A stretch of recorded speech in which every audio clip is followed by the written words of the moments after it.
reporter, Mr. Yamazaki. And following the third nuclear reactor, the first reactor's turbine building had water contaminated with radiation, and that causes us concern that there could be some impact to the areas outside of the nuclear power plant.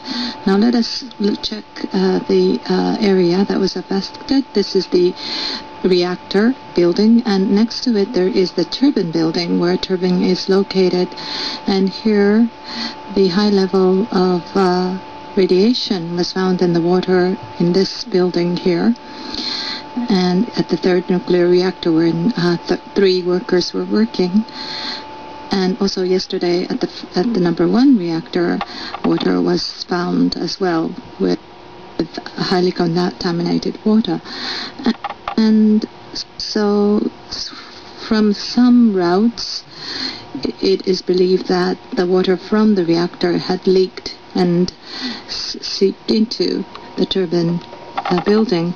And TEPCO has been measuring the level of radiation in several parts of the compound. And at the front gate, they had also measured radiation on March 15th. That is when the third nuclear reactor was damaged greatly due to hydrogen explosion, and at that time 11.9 millisieverts of radiation was recorded. But yesterday, after the water leak was found, it was 0.2 millisieverts. So when we compare these figures, we can say that the leak to the turbine building was not in a high level where it could impact the atmosphere. Now, particularly this time, because the people have evacuated around this compound, the problem is the environment inside the nuclear power plant for the workers to operate. At the same time, due to this accident, people might think about the accident at the Chernobyl nuclear power plant, but is this different? Well, after the accident at the Fukushima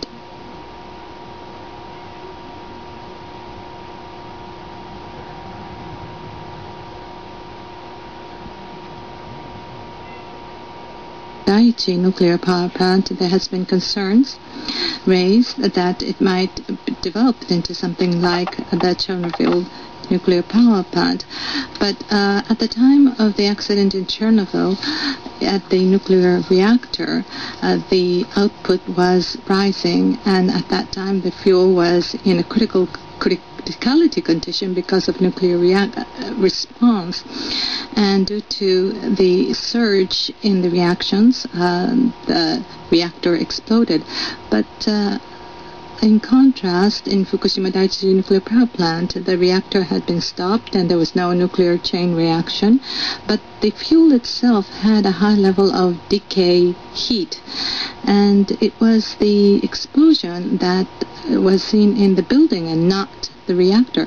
So the explosions it was different comparing the Chernobyl and the Fukushima. But so the question is whether such criticality explosion can take place in Fukushima. But experts say that you have to have a lot of conditions to be met for such explosions to take place, criticality explosions to take place in Fukushima. So they say that the possibility is almost zero. Now, after this today, for example, what kind of operations are planned? Well, the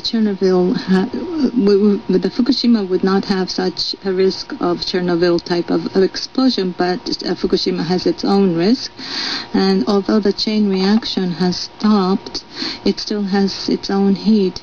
So we have to continue cooling the reactors, or else the core may melt and there could be cracks, and the nuclear fuel may leak outside, and that would produce a high level of radiation, and in some cases there could be a risk of such radiation to expand outside of the nuclear power plant, so there is a need to continue cooling the fuel. And so at the nuclear power plant today, seawater or fresh water will be injected into the reactor, as well as the spent fuel storage pool.